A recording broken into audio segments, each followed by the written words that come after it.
Okay, let's just jump right in because something big is happening. The markets are flashing signals, and the tech world is buzzing with an energy we haven't seen in a long, long time. It feels like the starting gun for the next gold rush just fired. And that really brings us to the billion-dollar question of the week, right? Why now?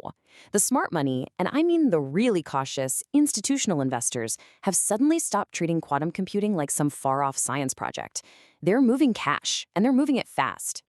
Just look at this. In the last 48 hours, D-Wave, a pure-play quantum company, saw its stock just explode.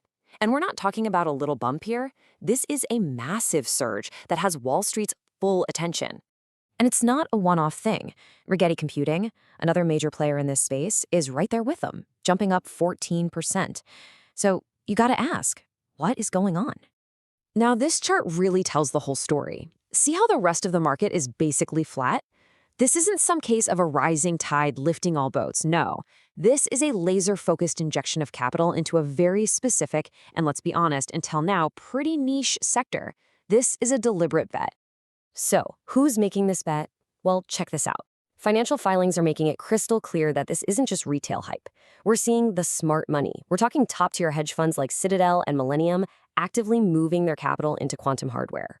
So what's the catalyst? What flipped the switch and turned this from a risky science experiment into a must-own asset? It all comes down to a huge shift, a move from the laboratory to the loading dock. In one word, revenue. You know, for years, quantum was always that wait-and-see technology. It was fascinating, sure, but commercially unproven. Well, that era is officially over. We've moved from speculation to utility. Quantum computers aren't just solving academic problems anymore. They're solving real-world business problems. And here's the absolute game changer: logistics AI.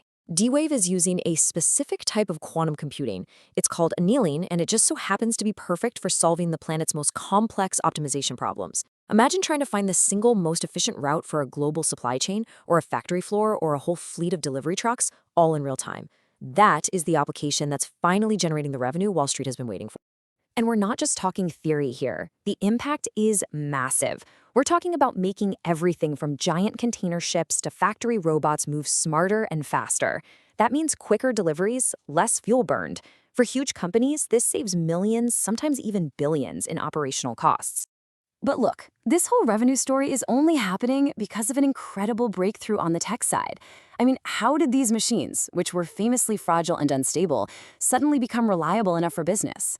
Well, the answer is a powerful new partnership between two of the most important technologies on Earth. And this quote just nails it perfectly. Quantum chips are ridiculously sensitive, you know? The tiniest vibration can throw the whole thing off.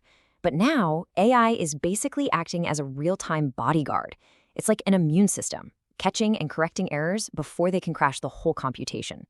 In fact, new research shows an AI that basically learned to fix these errors by playing a video game. Seriously.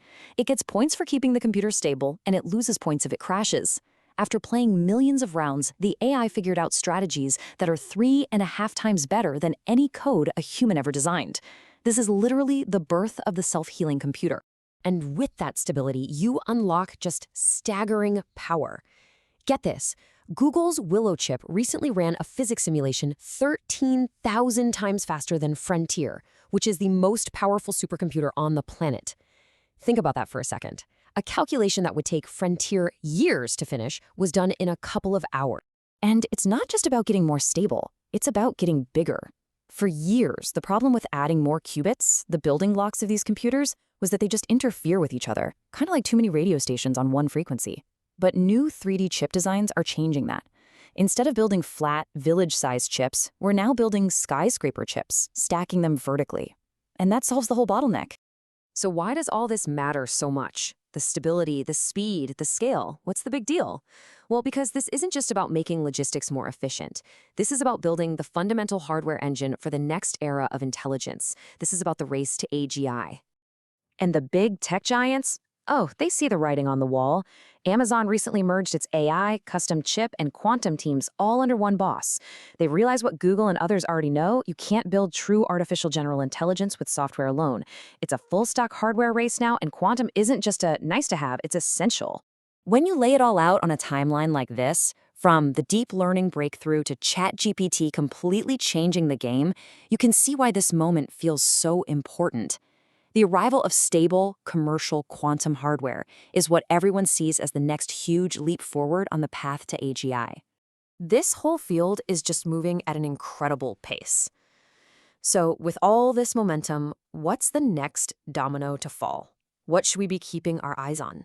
Okay, the big thing to watch for now is integration. The rumor mill is churning about a potential partnership between NVIDIA and quantum companies. The goal? To create quantum GPU hybrid interfaces. Just imagine a quantum card that you could plug right into a normal AI server, giving any data center on Earth instant access to this power. And that leaves us with one final and kind of mind-blowing thought. Recent benchmarks show that OpenAI's latest model can score 92% on a PhD-level quantum mechanics exam. So for years, we've been using AI as a tool to help us run our quantum computers.